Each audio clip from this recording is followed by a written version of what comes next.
Môre, dis Dinsdag die 12de Mei en ek hoop dat jy God se genade vandag al raak gesien het. Ons is vandag in Genesis 32 en die titel van ons dagstukkie is: As God almagtig is, hoekom is ons nog steeds bang? Jakob het gister se leer by Mahanaim gesien. Hy het self uitgeroep, dit is die leer van God. En toe kom die nuus terug, Esau, 400 man en hulle is op pad. En die man wat God se leer gesien het, word skielik baie bevrees en benoud. Jy ken dalk daardie gevoel. Jy het God se genade beleef en dan kom die volgende probleem. En jy vergeet alles wat God gedoen het. Jakob maak 'n plan.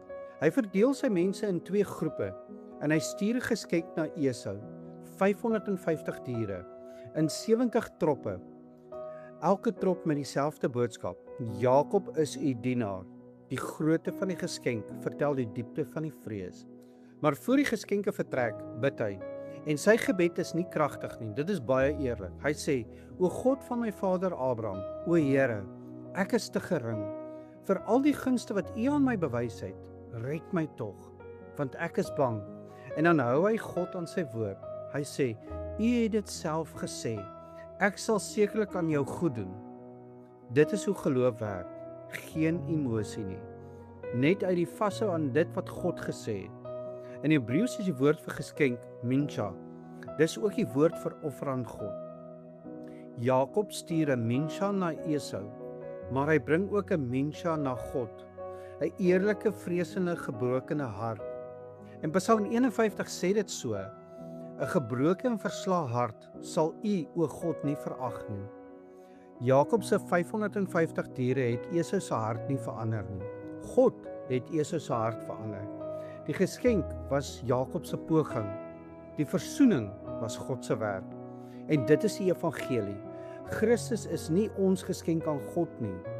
Jesus Christus is God se geskenk aan ons. Kom laat ons saam bid. Here onsse God, ons bely dat ons soms soos Jakob is. Ons sien die mag en vergeet dit as die 400 man aankom.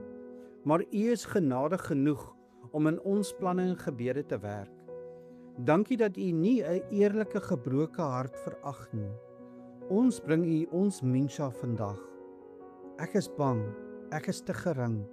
Red my. U het dit self gesê. Dankie dat Jesus Christus u geskenk aan ons is, Here. Ons bid dit in die naam van Jesus Christus, deur die kragtige werking van die Heilige Gees. Amen. En onthou vandag, jy is dalk die Bybel wat iemand vandag moet ontmoet. Watter 400 man kom op jou af vandag? Bring jy vandag jou vrees eerlik na God toe? Onthou, eerlike vrees voor God is 'n gebed. Hy verag nie 'n gebroke hart nie. Ek hoop jy het 'n geseënde Dinsdag.